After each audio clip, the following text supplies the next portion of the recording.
Paulo Vitor está falando aqui no nosso chat que o Paulo Souza cai no jogo contra o Galo. Agora a gente pode começar a fazer o nosso bolão, porque o Contra o Flamengo teve. Galo?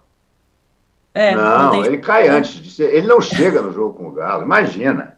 Eu acho que ele cai depois do jogo com o Bragantino, Na quarta-feira, agora. na quarta-feira agora, entendeu? Ele só escapa se o Flamengo ganhar jogando bem. Mas se perder, olha, periga já. Lá em Bragança Paulista tem conexão direta para Congonhas, Viracopos, para pegar o avião direto para Portugal? Não. Se tiver, amigo, ele já pode reservar uma passagenzinha, porque não, ninguém aguenta mais o Paulo Souza. O Landim só não mandou ele embora ainda, porque, primeiro, o Landim é um presidente para lá de omisso, né? Ele vê as coisas acontecerem e não tem coragem de tomar as atitudes. E também porque ele não queria mandar o Paulo Souza embora antes do Jorge Jesus estar empregado.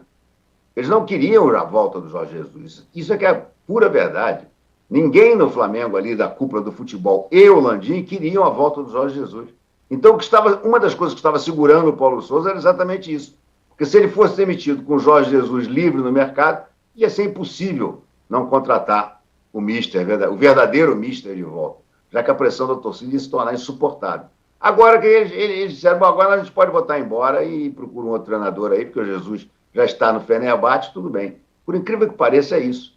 E depois da derrota para o Fortaleza, depois daquela entrevista coletiva dele, que ele falou aquele bando de absurdos, no sentido de botar o dedo, né? Quer dizer, um cara que, tudo bem, o Flamengo errou muito, ele tem razão, o Flamengo errou muito tecnicamente e individualmente, mas o Flamengo errou principalmente em termos coletivos. E isso ele não falou. Quando era para botar o dele, a cara dele no espelho, ele não botou. Ele ficou só responsabilizando os jogadores. Mentira, isso é a pior coisa do mundo para um técnico de futebol. Isso liquida, acaba, extingue qualquer possibilidade de entendimento entre os jogadores e o treinador. Se o treinador vai para a coletiva, depois de um jogo horroroso desse, e responsabiliza apenas os jogadores. Não se responsabiliza por nada. É como se ele dissesse, não, eu dei o caminho das pedras, estava tudo certinho, mas todo mundo saiu pelo lado errado. Pô, acabou, gente. Paulo Souza é um morto-vivo na frente do Flamengo.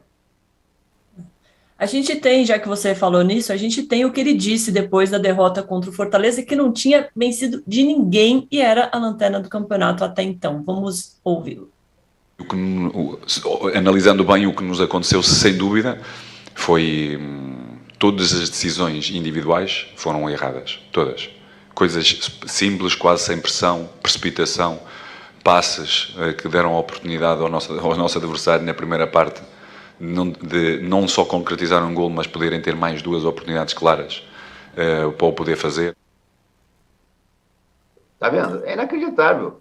Se ele disser assim, todas as decisões individuais foram erradas, inclusive as minhas, eu não soube armar o time para enfrentar o Fortaleza, eu não soube fazer o time reagir para buscar a vitória, aí talvez a crítica aos jogadores fosse um pouco mais bem aceita.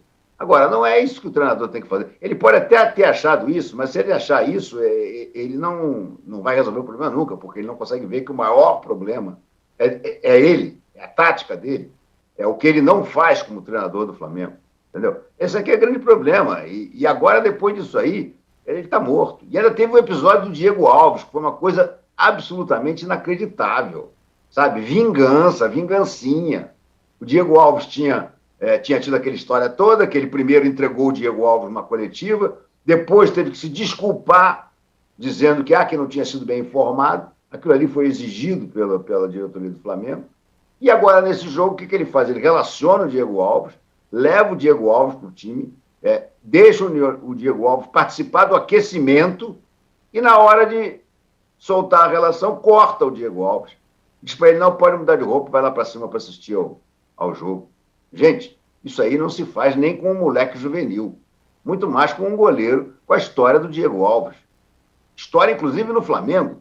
Diego Alves pode estar em final de carreira, pode já não ser um goleiro que o Flamengo deva usar com frequência, mas, pô, o cara é bicampeão brasileiro, o cara é campeão da Libertadores, o cara é tricampeão carioca. Diego Alves tem uma história espetacular no Flamengo. Você não pode fazer isso com um cara que tem a história que ele tem. E o Paulo Souza fez, mostrando uma veia vingativa. mostrando que ele é aquele cara que, diante das câmeras, ele posa de bonzinho, pediu desculpas ao Diego Alves, porque ele foi um mal entendido, e aí vai e faz uma... Isso é uma safadeza, Domitila, me desculpe. Isso é uma safadeza, é provocação. Isso é coisa dele com aquele Paulo Grilo, treinador de goleiros dele, que é quem detesta o Diego Alves, e que eu suspeito muito fortemente que foi quem criou a intriga toda do tal encontro do Diego Alves com o Bruno Spindel, em que teria se oferecido para jogar, que tudo depois foi desmentido, mas que antes de ser esclarecido, o Paulo Souza já tinha tocado fogo no circo numa outra entrevista coletiva. Não tem mais a menor condição de continuar o Paulo Souza. Qual?